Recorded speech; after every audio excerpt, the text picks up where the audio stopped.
Au nom du Père et du Fils et du Saint-Esprit. Amen. La paix de Jésus soit dans votre maison, sa paix et sa joie. Donc hier, je n'ai pas fait la lecture et je vais la faire aujourd'hui, celle d'hier. Elle est très importante. Que ta parole, Jésus, rentre dans mon esprit, que ma bouche proclame ta parole et que mon cœur l'accueille. Si le grain ne meurt, Saint Jean chapitre 12 versets 20 à 36. Il y avait là des Grecs qui étaient venus à la fête pour adorer. Ils vinrent retrouver Philippe qui était de Bethsaïde en Galilée, et ils lui firent cette demande. « S'il vous plaît, nous voudrions voir Jésus. » Philippe vient en parler à André, et André part avec Philippe pour le dire à Jésus.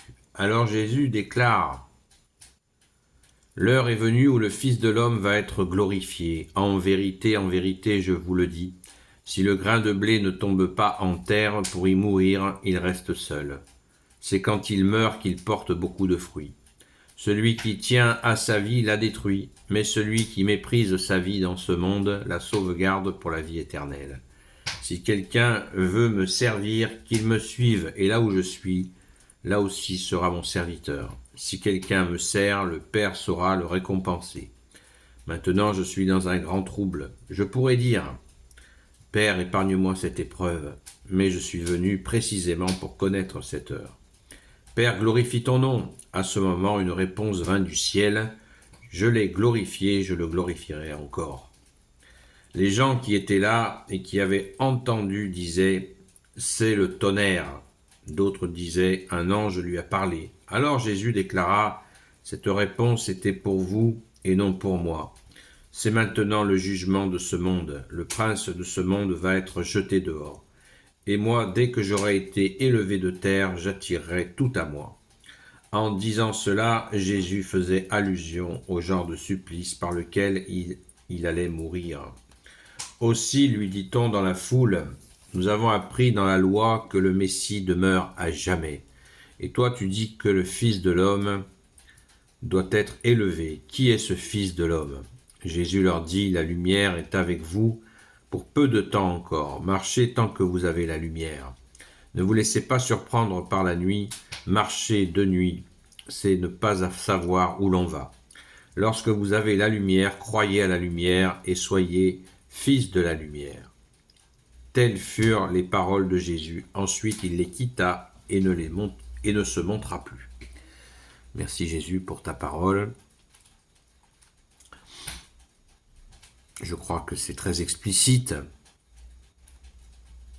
Très explicite, on peut noter qu'une fois encore, il me semble que c'est la 3e fois, où le Père répond des cieux à Jésus, au moment du baptême du Jourdain, au moment de la transfiguration, et à ce moment-là.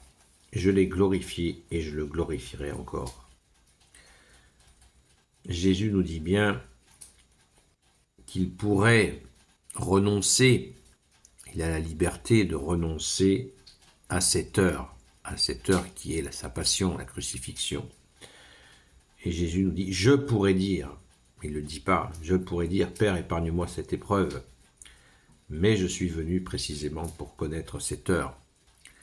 Cette heure qui va l'élever de terre et qui va faire que les hommes vont tous être choqués et comprendre qu'il est le sauveur du monde. Bon, il y a des hommes qui le comprennent un peu moins vite que d'autres, c'est comme ça.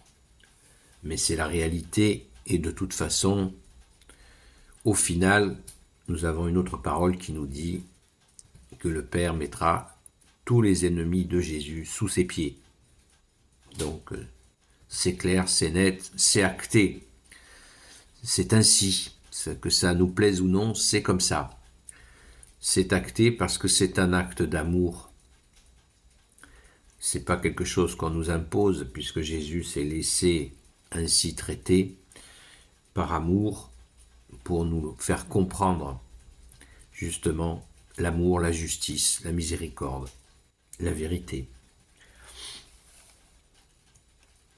peut-être une interrogation, il y a tant de choses à dire, mais peut-être une interrogation quand ils disent « Nous avons appris dans la loi que le Messie demeure à jamais.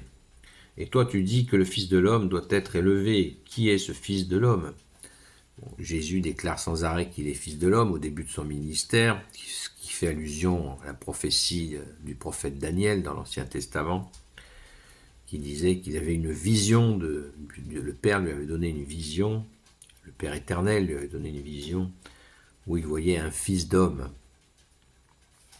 qui est la lumière. Et bien sûr, Jésus leur répond, la lumière est avec vous pour peu de temps encore. Avant cette passion, cette crucifixion, la lumière est avec vous pour peu de temps encore. Eh bien, est-ce qu'ils vont comprendre? Est-ce qu'ils ont compris à ce moment-là que Jésus est la lumière?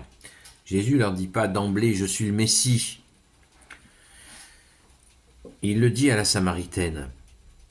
Mais là, il ne leur dit pas parce qu'il veut qu'ils comprennent par eux-mêmes. Lorsque vous avez la lumière, croyez à la lumière et soyez fils de la lumière. Intéressant. Nous devenons par notre saint baptême catholique enfants de Dieu et donc fils de la lumière.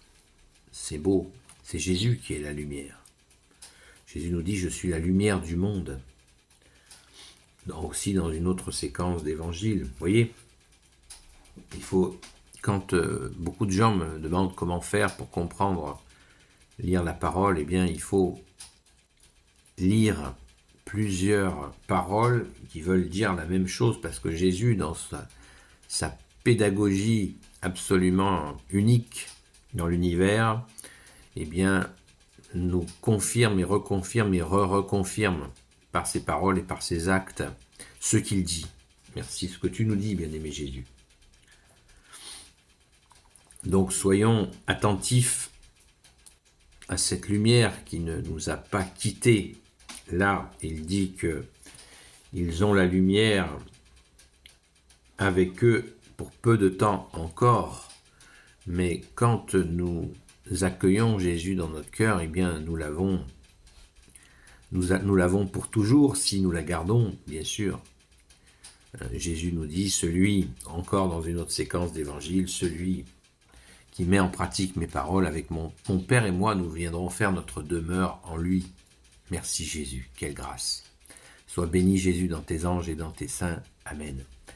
Gloire au Père, au Fils et au Saint-Esprit. Amen. Ô Jésus, toi qui peux tout et qui portes tout, toi le Sauveur, toi l'Emmanuel, je te confie toutes celles et ceux qui regarderont cette vidéo, ainsi que leurs proches, selon ta seule volonté, ô Jésus.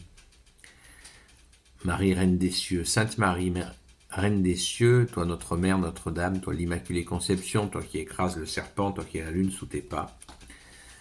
Grand Saint Joseph, toi le juste et le saint, toi le sage, toi la terreur des démons, toi le saint gardien de la Sainte Église catholique apostolique, Sainte Marie-Madeleine, notre chère Sainte Patronne, et vous tous les saints et saintes, amis de Jésus, Saint Michel Archange qui est comme Dieu, Saint Gabriel Archange, Saint Raphaël Archange, et vous tous les anges qui servez Jésus, je vous confie toutes celles et ceux qui regarderont cette vidéo, ainsi que leurs proches, selon ta seule volonté, ô Jésus. Je voudrais dire un grand merci à toutes celles et ceux qui m'ont souhaité une bonne fête. Hier, c'était la Saint-Patrick. Je vous invite à lire la vie de Saint Patrick, ce grand saint, qui est donc le saint patron de l'Irlande, qui a évangélisé l'Irlande sans aucun blessé ni mort. Il a fait vraiment, par la grâce de Jésus, des merveilles. Merci à vous et je vous dis à très vite.